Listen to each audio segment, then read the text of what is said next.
Hello, class ninth. So now we are going to start history, and your history starts with the chapter The French Revolution. The country France, do you know? A well developed country nowadays in Europe. France. France revolution कैसे हुआ? France कैसे एक autocracy means जो वहाँ के king थे उनसे बाहर निकल पाया और उसने अपने लिए लोगों ने वहाँ के खुद से गवर्नमेंट तैयार की। क्या क्या उस रिवॉल्यूशन के पार्ट्स हुए, कितना स्ट्रगल करना पड़ा लोगों को कि उस ऑटोक्रेसी को, उस मोनार्की को तोड़ सकें, और वो मोनार्की ख़त्म हुई। उसके बाद कंट्री अपने लिए खुद गवर्नमेंट फॉर्म कर पाई, खुद कॉन्स्टिट्यूशन बन पाया। तो वो पूरी एक स्टोरी यहाँ पर है जिसको फ्रेंच रिवॉल्यूशन कहा गया। एनसीईआरटी जब लिखना शुरू करता है तो उसने उस दिन की बात लिखी है जिस दिन सबसे ज़्यादा बड़ा अटैक हुआ था फ्रांस में। And that date was 14th July 1789। अगर आपसे भी अभी कोई पूछता है कि उसका डेट बताइए क्या है, तो वो डेट होता है फ्रेंच रिवॉल्यूशन के लिए 14 जुलाई 1789, और इसको याद रखना भी काफ़ी आसान है, 1789।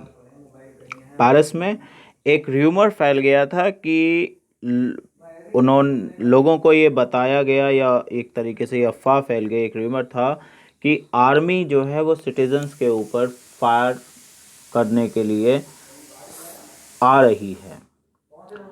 तो इसलिए लगभग 7,000 man and women were gathered in a town hall, और उन्होंने सोचा और एक डिसाइड किया कि वो अपने लिए खुद के लिए पीपल्स मिलिशिया बनाएंगे, है ना। दे इसलिए अब एक डर था कि आर्मी उन पर अटैक करेगी, तो उनको अटैक में रिप्लाई करने को कुछ ना कुछ अपने डिफेंस करने के लिए उनके पास वेपन्स होने चाहिए। तो उन्होंने पूरे शहर में वेपन्स ढूंढना शुरू कर दिया, मीन्स, और गवर्नमेंट बिल्डिंग्स को तोड़ना शुरू कर दिया।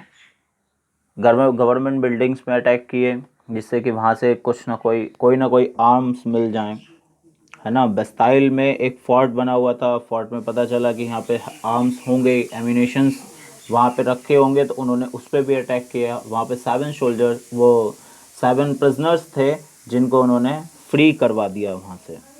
ये उसी दिन की 14 जुलाई की बात चल रही है, अभी दोपहर हुई है 14 जुलाई की, जब ये बस्ताइल के फोर्ट्रेस प्रिजन पे अटैक हुआ है ना। उस प्रिजन को भी देख लिया गया, वहाँ से जो भी कुछ मिला लोगों को उन्होंने वो अपने पास रख लिया,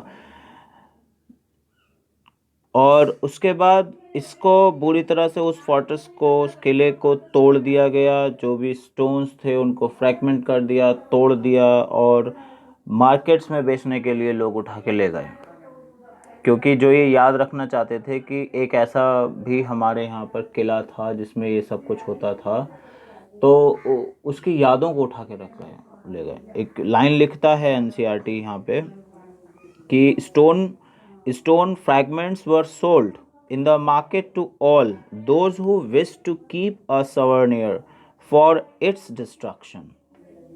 ये उसी दिन की बात है। बहुत सारे रॉयट्स पेरिस में पूरी तरह से फैलते चले गए थे, है ना, क्योंकि ब्रेड की कमी लगातार बढ़ती चली जा रही थी, लोगों के पास खाने को नहीं था, और हिस्टोरियंस ने यहाँ तक कहा कि ये तो एक दिन होना ही था। ये आज ही नहीं हुआ है, ये एक बहुत लंबे टाइम से होता आया।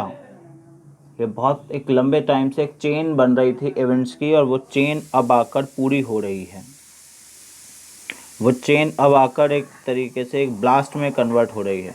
तो ये उस दिन 14 जुलाई 1789 की इंसिडेंट था जिसने ये सब कुछ करा दिया, राइट। तो अब यहाँ पर क्वेश्चंस बहुत सारे बनते हैं कि ये हुआ क्यों है, ऐसा क्यों हुआ है।